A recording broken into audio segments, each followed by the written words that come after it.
नमस्कार दोस्तों, कैसे हैं आप लोग। आज की इस वीडियो में मैं आपके साथ the Anup Engineering Limited company के क्वार्टरली रिजल्ट के बारे में डिस्कस करने जा रहा हूं। कंपनी ने अपने मार्च क्वार्टर फोर फाइनेंशियल रिजल्ट को अभी कुछ दिन पहले डिक्लेयर कर दिया था। यहां पर जो कंपनी के नंबर हैं वो इस क्वार्टर में ठीक ठाक देखने को मिल रहे हैं। अब आपके सामने है कंपनी का क्वार्टरली रिजल्ट।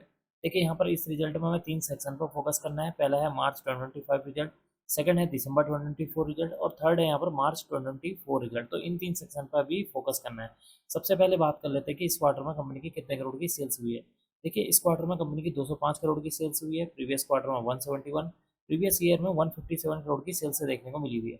इसका मतलब कि इस क्वार्टर में कंपनी की जो सेल्स है वो बढ़ती हुई नजर आई है। अगर परसेंटेज वाइज देखेंगे तो कंपनी की सेल्स में 30% की जंप देखने को मिल रही है, जो कि इसके लिए एक पॉजिटिव पॉइंट है। बात कर लेते हैं खर्चों के बारे में। इस क्वार्टर में कंपनी ने 159 करोड़ के खर्चे किए हैं। प्रीवियस क्वार्टर में 131 करोड़, प्रीवियस ईयर में 120 करोड़ के खर्चे किए। इसका मतलब कि इस क्वार्टर में अगर कंपनी की सेल्स बढ़ते हुए नजर आ रही है तो कंपनी के जो खर्चे हैं वो भी यहाँ पर बढ़ते हुए नजर आ रहे हैं। अब हम बात कर लेते हैं ऑपरेटिंग प्रॉफिट के बारे में।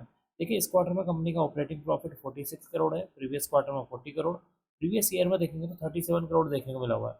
इसका मतलब कि इस क्वार्टर में कंपनी का जो ऑपरेटिंग प्रॉफिट है उसमें भी एक जंप देखने को मिली हुई है।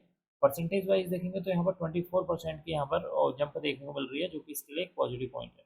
ओपीएम परसेंटेज, जिसको कई सारे लोग ऑपरेटिंग प्रॉफिट मार्जिन परसेंटेज या मार्जिन परसेंटेज के नाम से जानते हैं, इस क्वार्टर में ओपीएम परसेंटेज 22% है। प्रीवियस क्वार्टर में 24%, प्रीवियस ईयर में देखेंगे तो 24% देखने को मिला हुआ है। इसका मतलब कि इस क्वार्टर में कंपनी का जो ओपीएम परसेंटेज है उसमें 2% की गिरावट देखने को मिल रही है, जो कि इसके लिए एक निगेटिव पॉइंट है। यहाँ पर बात देख लेते हैं प्रॉफिट बिफोर टैक्स को।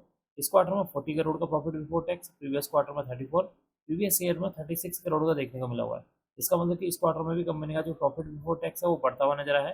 प्रॉफिट बिफोर टैक्स से देखा जाए तो 11% की यहाँ पर जंप देखने को मिल रही है, जो कि इसके लिए एक और पॉजिटिव पॉइंट है। यहाँ पर देख लेते हैं हम नेट प्रॉफिट के बारे में। इस क्वार्टर में 29 करोड़ का नेट प्रॉफिट है। प्रीवियस क्वार्टर में देखेंगे तो 31 करोड़ का मुनाफा था। प्रीवियस ईयर में देखेंगे तो 43 करोड़ का यहाँ पर मुनाफा देखने को मिला हुआ है। इसका मतलब कि इस क्वार्टर में कंपनी का जो मुनाफा है उसमें एक हल्की सी गिरावट देखने को मिली हुई है।